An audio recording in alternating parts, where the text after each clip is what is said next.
Abra sua Bíblia, por gentileza. Tiago, capítulo 5, versículo 8. Glória a Deus.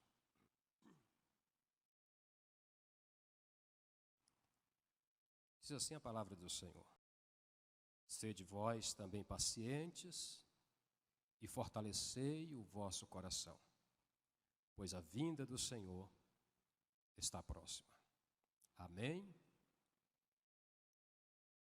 Eu quero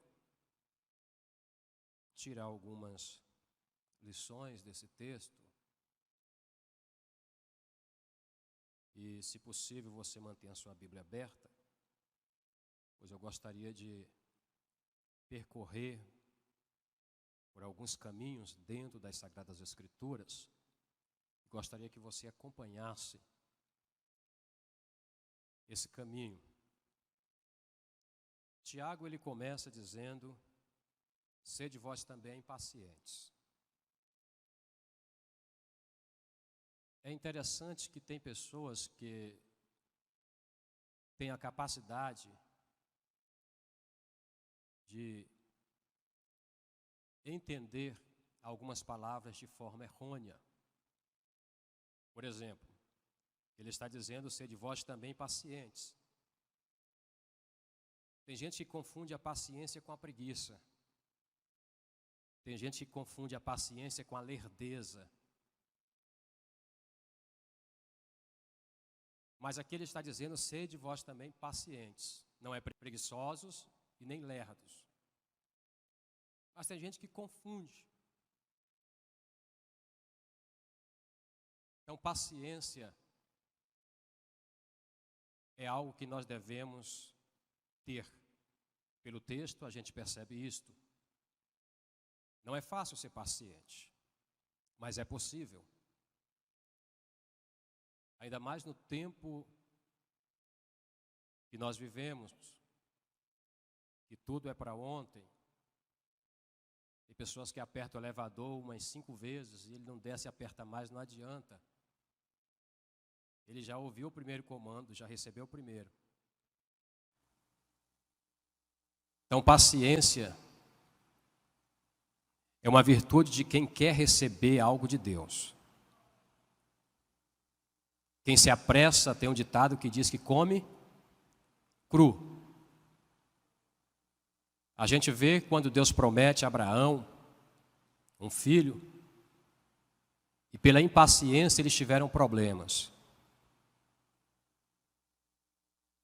Então nós devemos ter paciência.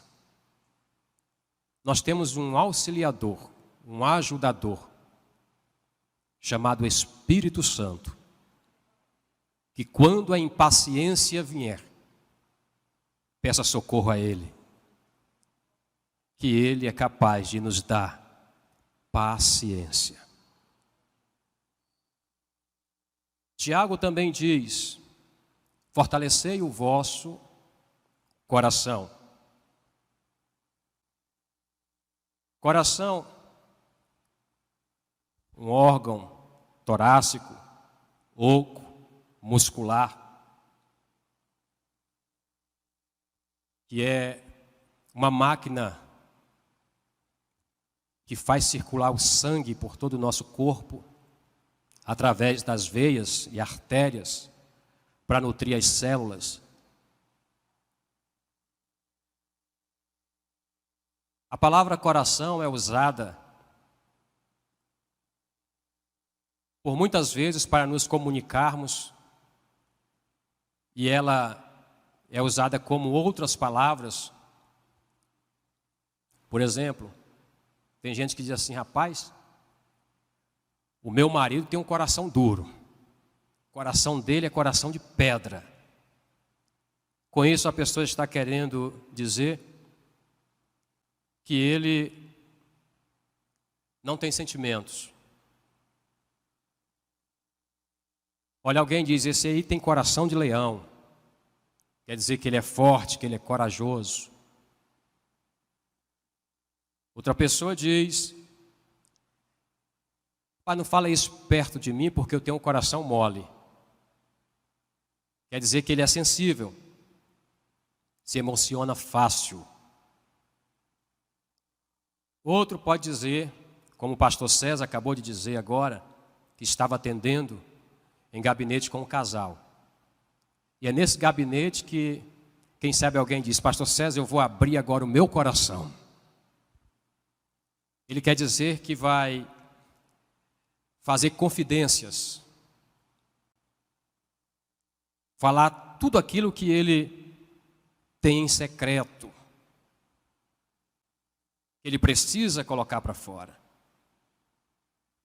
Mas quando nós olhamos a Bíblia, o coração também recebe destaque dentro das Sagradas Escrituras, de forma figurada e de forma literal. A palavra coração, no hebraico, é leve, e no grego é cardia. Abra sua Bíblia, por gentileza, João capítulo 14, versículo 1.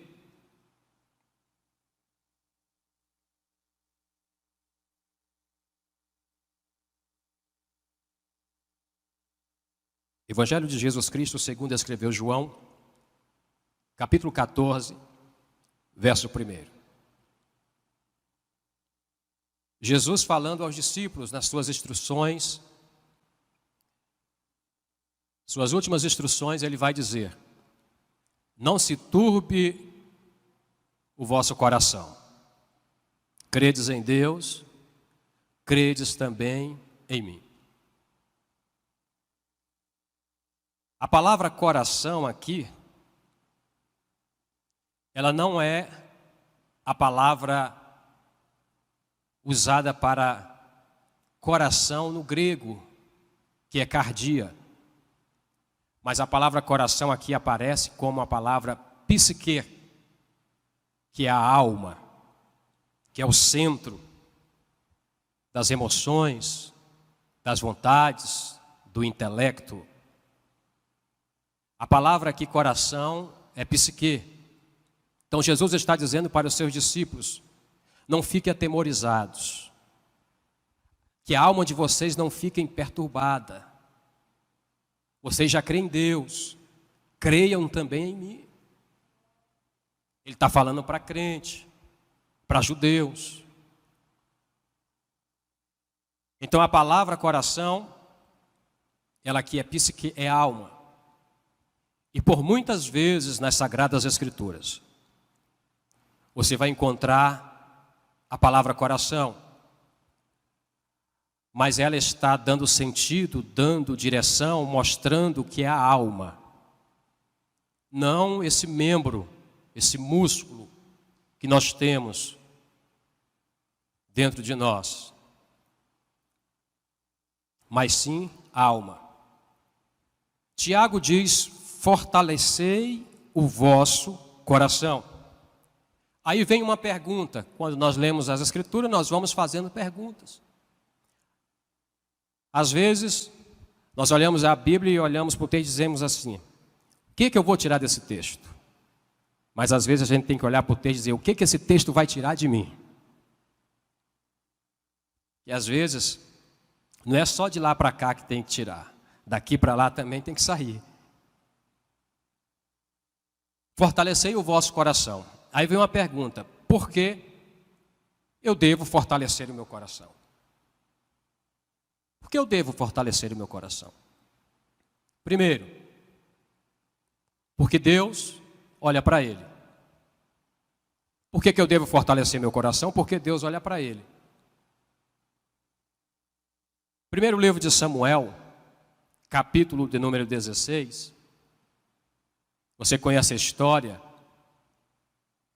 que Samuel, ele vai até a casa de Jessé, o belemita, capítulo 16, versículo 6 e versículo 7. E a Bíblia diz que ele chega na casa de Jessé e ele vai com a orientação de Deus que vai sacrificar. Ele conversa com Jessé e o versículo 6 diz: e sucedeu que entrando eles, viu a Eliabe. E Samuel disse consigo: certamente está diante de mim o ungido do Senhor. Aí o versículo 7, o Senhor vai responder a Samuel. Porém o Senhor disse a Samuel: não atentes para a sua aparência, nem para a sua estatura, porque eu não vejo como vê o homem. O homem vê o que está diante dos olhos, mas eu, Senhor, olho para o coração.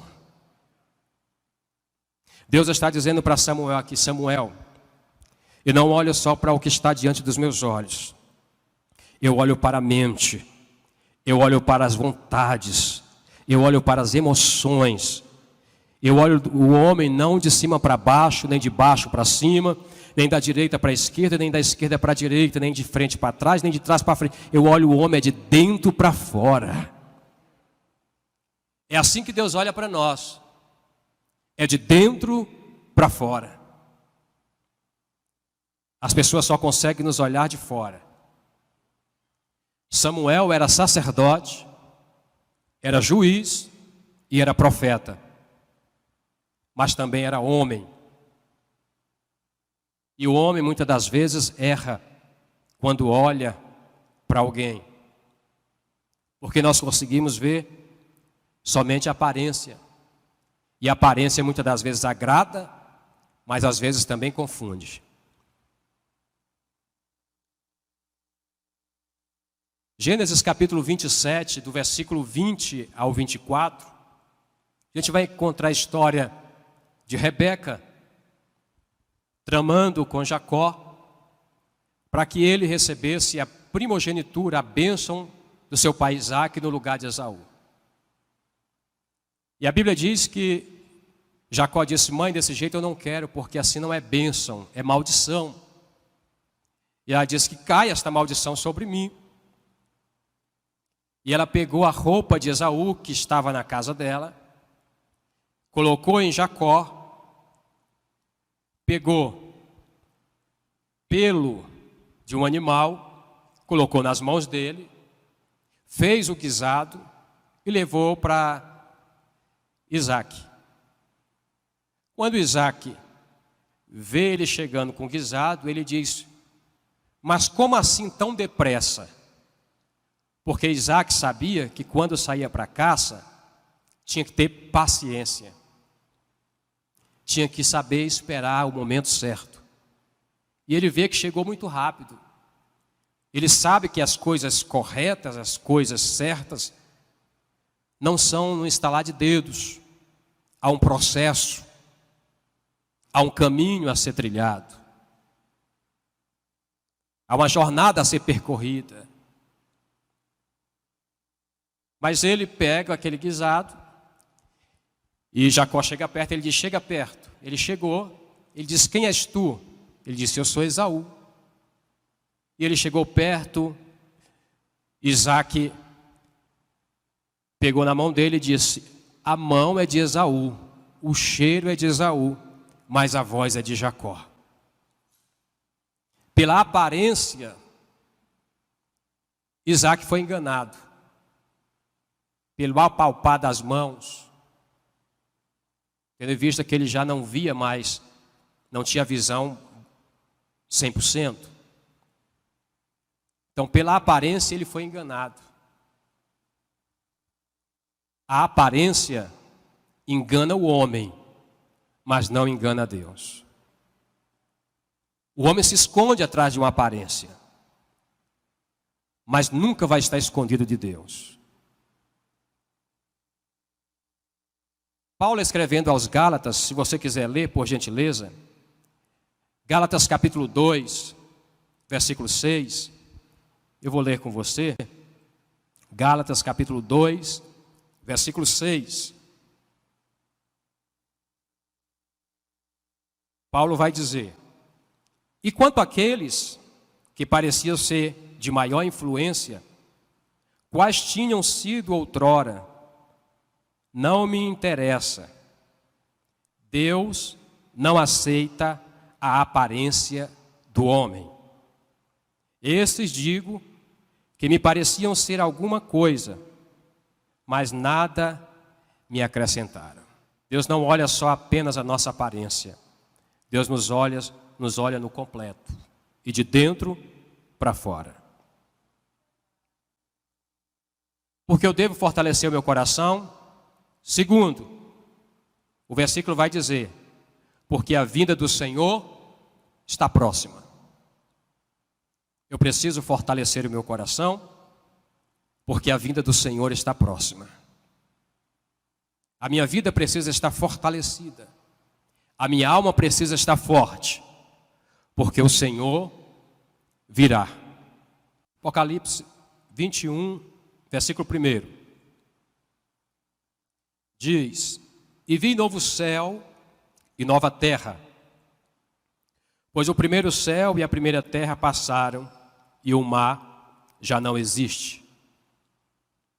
O que eu aprendo aqui lendo esse versículo? Eu aprendo que o que o Senhor promete, Ele cumpre.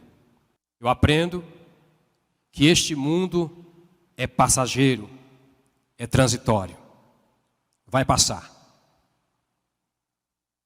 Jesus vem, a igreja sobe, os crentes vão para a glória, há uma nova Jerusalém, há um céu esperando a igreja. Oh, aleluia, aleluia. Isso tudo vai passar. O próprio Jesus disse em João 14, não se turbe o vosso coração, credes em Deus, credes também em mim. Na casa de meu pai há muitas moradas. Se não for assim, eu vos teria dito, pois vou vos preparar lugar. E se eu for e vos preparar lugar, virei outra vez e vos levarei vós para mim mesmo, para que onde eu estou estejais vós também. Mateus 8,11 diz que muitos virão do Oriente e do Ocidente, assentar-se-ão à mesa com Abraão, Isaque e Jacó no reino dos céus. Oh glória! Eu preciso fortalecer o meu coração, porque a vinda do Senhor está próxima. Há mais de 2000 anos atrás, João disse que era a última hora. Se ele pudesse dizer que tempo é o nosso hoje, se há mais de 2000 anos atrás era a última hora. Eu preciso fortalecer o meu coração, porque Deus olha para ele, porque a vinda do Senhor está próxima. Agora vai mais uma pergunta. Como eu fortaleço o meu coração? Então, como é que eu vou fortalecer o meu coração? Primeiro, vindo à igreja. Se você abrir sua Bíblia, Marcos capítulo 3, versículo 1, vai dizer que outra vez entrou Jesus na sinagoga. Não era a primeira vez, outra vez. Lucas 4,16 vai dizer que ele foi à sinagoga como lhe era de costume. Jesus tinha o costume de ir à sinagoga. Nós faltamos culto, gostamos muitas das vezes de faltar culto, mas Jesus não falta culto. E deixa eu dizer uma coisa para os irmãos. Lá na nossa casa nós temos o nosso cantinho, o nosso lugar de falar com Deus. Mas respeitando o seu cantinho, o seu quarto na sua casa, tem milagre que Deus só faz aqui. Tem operação que Deus só opera na igreja. Isaías capítulo 6, versículo 1. Era um ano de dificuldade, um ano que o rei de Israel morreu, no ano em que morreu o rei Uzias. Isaías vai dizer, eu vi o Senhor, assentado num alto e sublime trono, e o seu séquito enchia o templo. Num ano de dificuldade, luto nacional, Isaías vai ao templo e ali ele tem experiências indeléveis com Deus, fortalece o seu coração, sai dali convicto de uma chamada e vai fazer o que Deus queria que ele fizesse. Hebreus capítulo 10, versículo 25, abra nesse texto por gentileza, Hebreus 10, 25. Você conhece esse texto? Hebreus 10, 25 diz assim, não deixando a nossa congregação, como é costume de alguns, antes, atemoestando-nos uns aos outros, e tanto mais, quanto vedes que se aproxima aquele dia. Ele está dizendo, chame a atenção de quem está deixando de congregar. Admoestar é corrigir, chamar a atenção. Ele está dizendo, admoeste uns aos outros, para que não deixe de congregar, porque é costume de alguns, observando que aquele grande dia se aproxima. Então temos que aproveitar e remir o tempo e fortalecer o nosso coração na casa de Deus. E um dos meios, mecanismo, é vir à igreja. E como mais eu fortaleço o meu coração? Segundo, meditando na palavra. Meditando na palavra de Deus. Salmos 119. Versículo 11, o salmista vai dizer, guardei a tua palavra no meu coração, para não pecar contra ti. Guardei a tua palavra na minha alma está cheia da tua palavra. Minha mente tem a tua palavra, minhas emoções têm palavra, minhas vontades têm a tua palavra. E isso me protege, me faz não pecar contra ti. Mente cheia da palavra, as vontades direcionadas pela palavra, as emoções conduzidas pela palavra.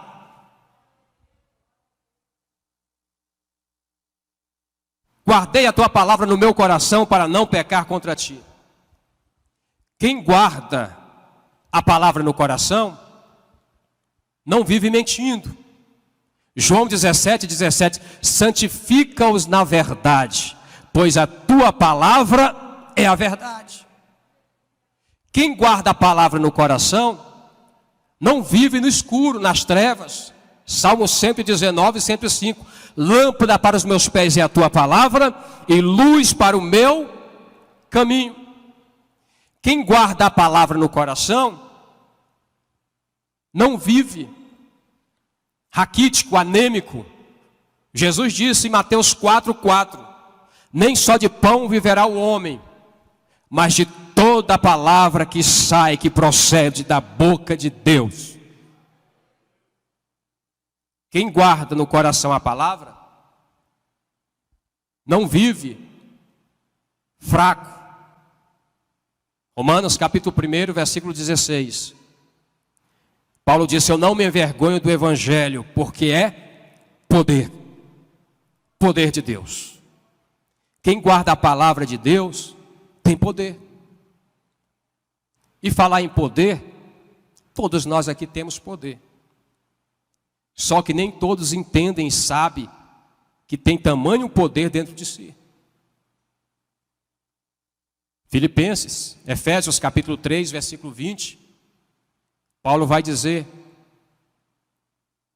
que ele é poderoso para fazer infinitamente muito mais do que pedimos ou pensamos, segundo o seu poder que em nós opera. Há um poder de Deus operando nas nossas vidas.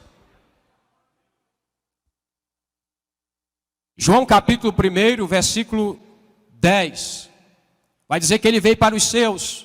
Versículo 11, ele veio para os seus, mas os seus não o receberam. Aí ele vai dizer no versículo seguinte, mas todos quanto o receberam, deu-lhes o poder de serem feitos filhos de Deus, aos que crê no seu nome. Primeira carta de Paulo aos Coríntios, capítulo 16, capítulo 6, versículo 16, vai dizer que nós somos morada, templo, habitação do Espírito Santo de Deus. Então há poder de Deus na nossa vida.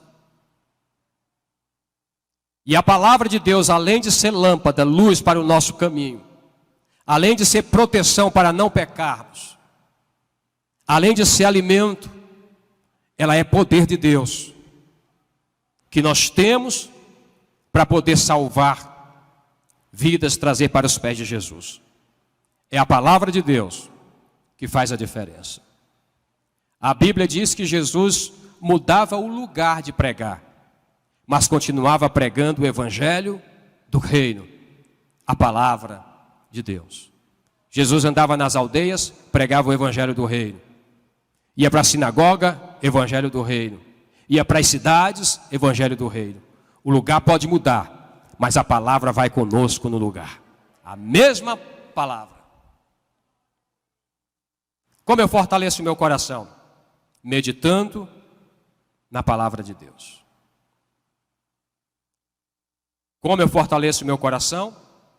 Tendo uma vida de oração, em terceiro lugar. Tendo uma vida de oração. Lucas capítulo 6, versículo 12, vai dizer que Jesus vai orar. E por muitas vezes, Jesus orou. E ele vai orar antes de escolher os seus 12 discípulos. Dentre os discípulos, ele escolhe 12. Mas para tomar esta decisão, ele vai orar antes. Então Jesus é o nosso arquétipo maior. Então nós temos que olhar para Jesus, que é o nosso alvo, e temos Ele como nosso mestre, o nosso guia, o nosso Senhor. Jesus vai orar para tomar decisões. Tem gente que toma decisões, depois vai ter que orar. Jesus ora para tomar decisão. Abra sua Bíblia, por gentileza, Atos dos Apóstolos, capítulo 4, versículo 31. E tendo eles orado, tremeu o lugar onde estavam reunidos. Todos foram cheios do Espírito Santo e com ousadia anunciavam a palavra. Aqui tem 3 poderes da igreja. Na nossa nação nós temos 3 poderes que governam: o executivo, o legislativo e o judiciário. No mundo, tem 3 poderes que governam o mundo. Aqueles que dominam esses 3 poderes conseguem dominar o mundo. O país que domina a economia, o país que domina a cultura, o país que domina a política. Não é à toa que você come sanduíche aqui, hambúrguer. País número 1 hoje é Estados Unidos. A cultura dele está em todo lugar. O dólar lá em cima. A política comanda. Então, por isso que ele domina. Ele é país de primeiro mundo, é o país número 1. Porque ele tem uma cultura que conseguiu se expandir, dominar. Tem uma moeda, uma economia forte. Tem uma política forte. Mas a igreja também tem poderes. E aqui tem 3 poderes da igreja. O primeiro poder, a oração. O segundo poder, o Espírito Santo. E o terceiro poder, a palavra de Deus. A igreja estava debaixo de ameaças aqui, em Atos capítulo 4. Só que a igreja, quando estava diante das ameaças, os crentes não fugiram. Os crentes não revidaram. Os crentes não murmuraram. Os crentes não adaptaram o evangelho por causa das ameaças. O que a igreja fez? A igreja foi orar. A Bíblia diz que eles vão orar. E em resposta da oração, o lugar começa a tremer. E todos são cheios do Espírito Santo.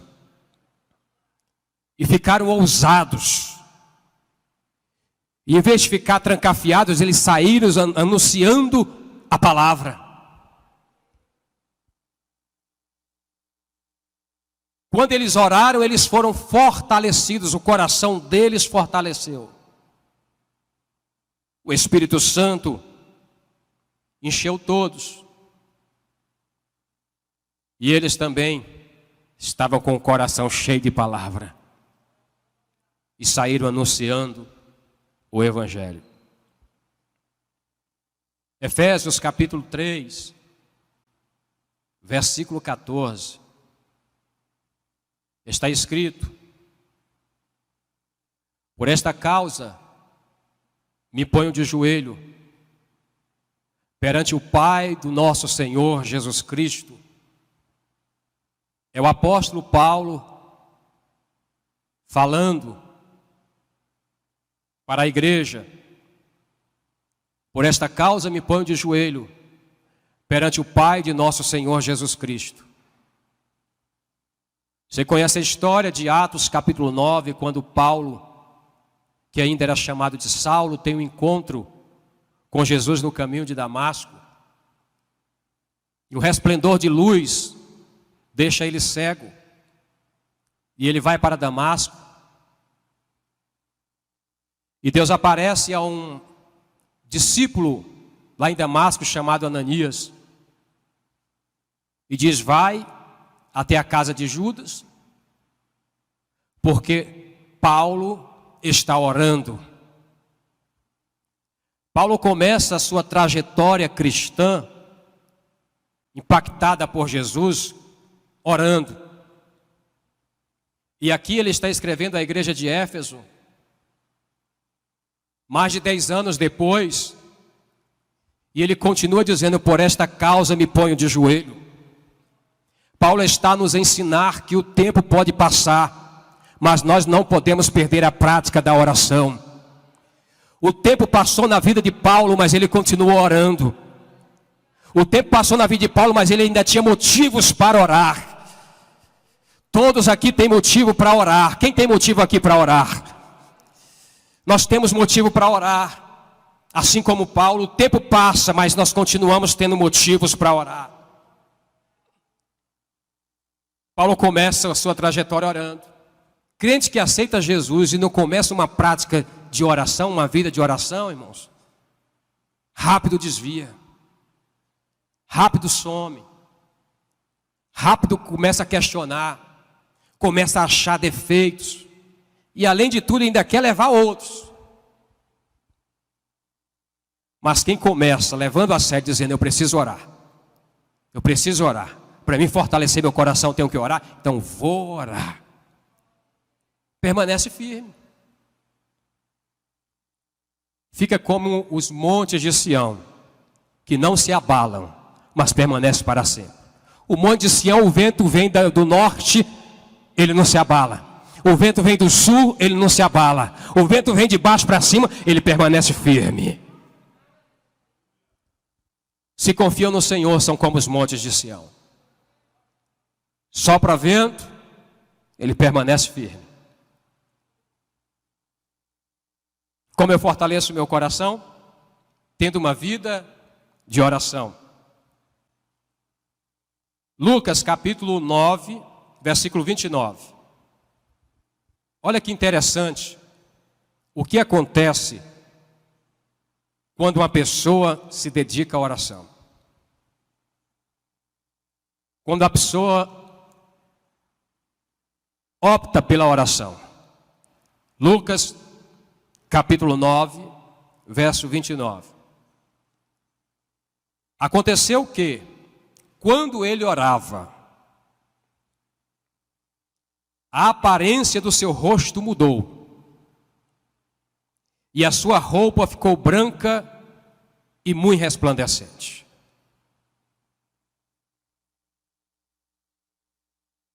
Aconteceu que, quando ele orava, duas coisas acontecem. A aparência do seu rosto mudou. Segundo, a sua roupa ficou branca e muito resplandecente. A oração, ela muda a vida do crente.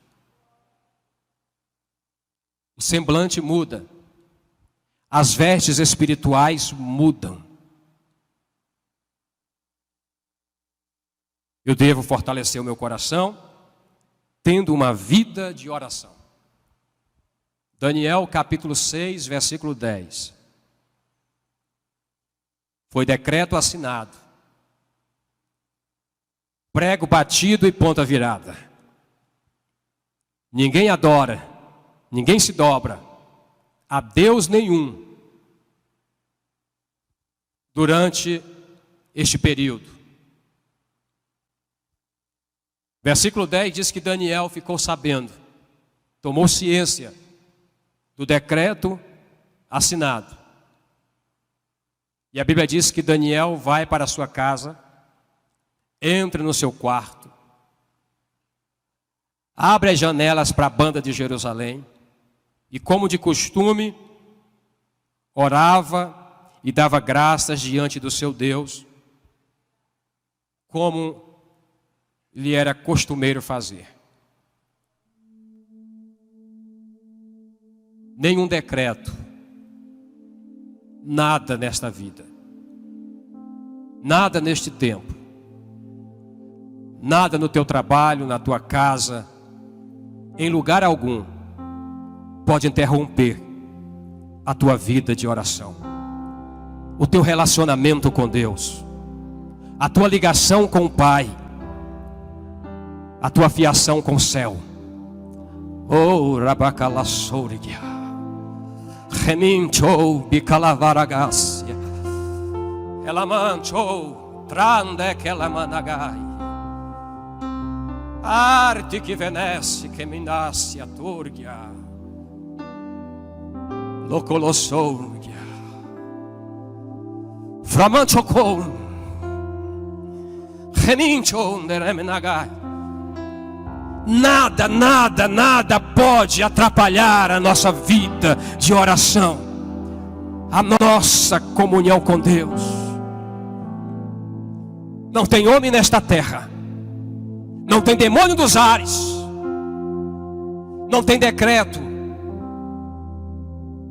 não tem nada que venha atrapalhar.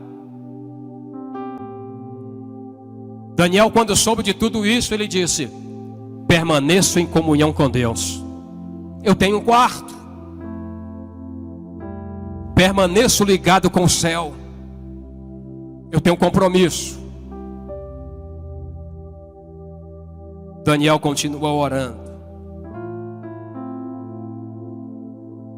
Foi livrado da cova? Não, mas foi livrado na cova.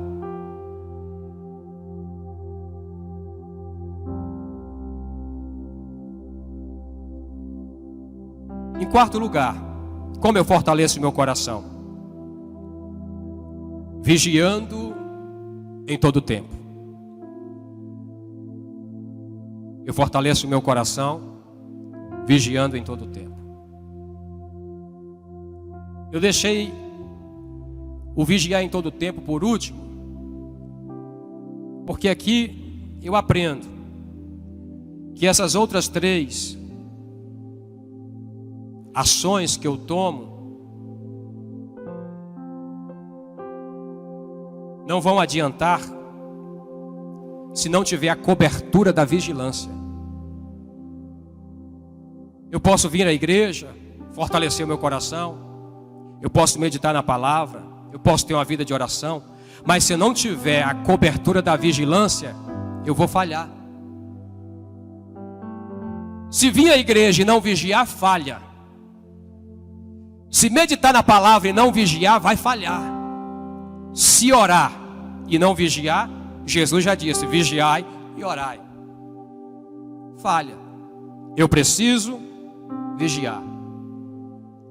Romanos capítulo 13, versículo 11. Diz assim: e isto digo, conhecendo o tempo, que já é hora de despertarmos do sono, Porque a nossa salvação está agora mais perto de nós do que quando aceitamos a fé. Paulo não está falando de um sono físico. Paulo está falando da letargia espiritual, da falta de vigilância, da falta de estar atento, apercebido.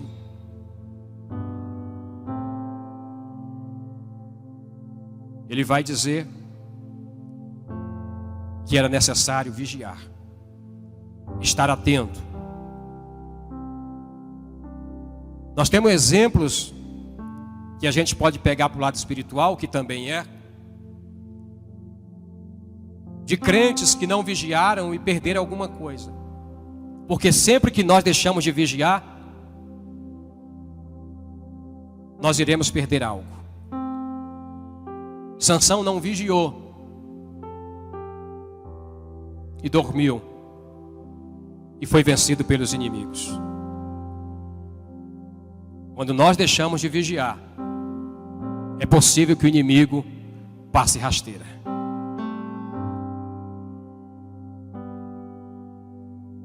A Bíblia diz que Saul, com 3.000 homens, não vigiou.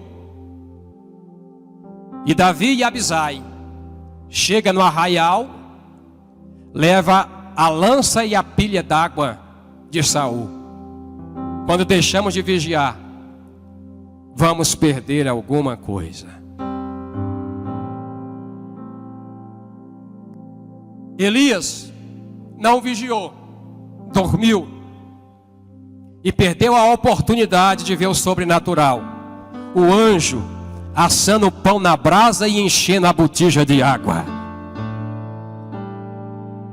Toda vez que nós deixarmos de vigiar, vai acontecer alguma coisa e nós iremos perder. Jonas dormia um sono profundo no porão do navio. Enquanto ele dormia, não vigiava, tinha gente lá em cima sofrendo, padecendo. Quando nós deixamos de vigiar, tem alguém sofrendo.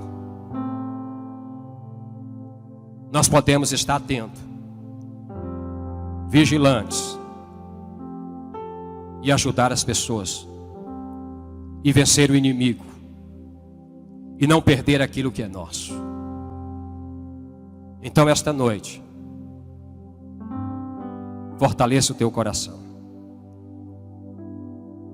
porque Deus está de olho nele. Deus se preocupa com a tua alma. Deus se preocupa com as nossas vidas. Quando nós estamos fortalecidos, a bênção de Deus vem. Decretos são assinados. O mistério da providência acontece. Nós somos galardoados e Deus é glorificado. Eu gostaria que você se colocasse de pé no nome de Jesus. Aleluia. Glória a Deus.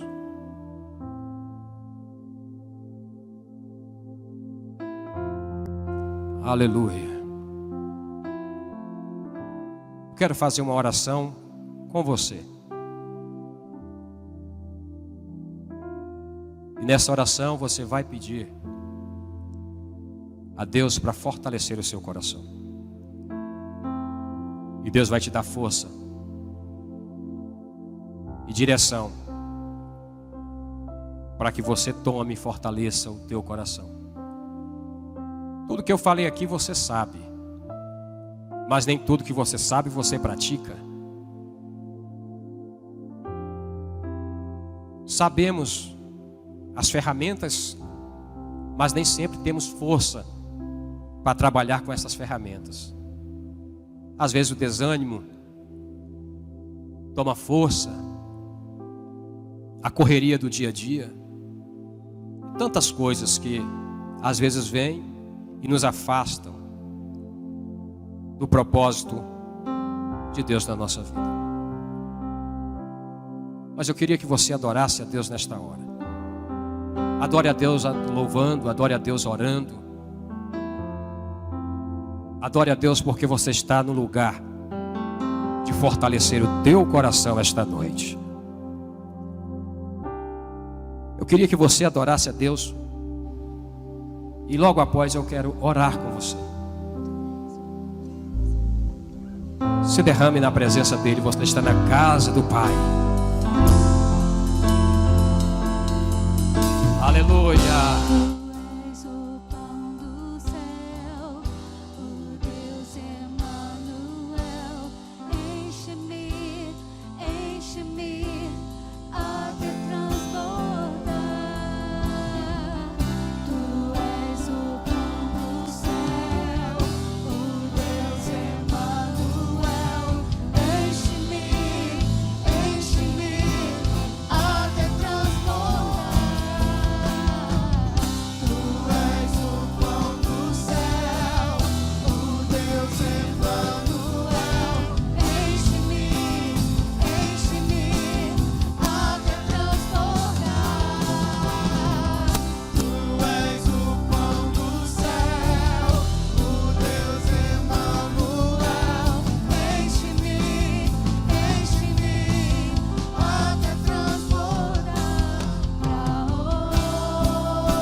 Versículo 63.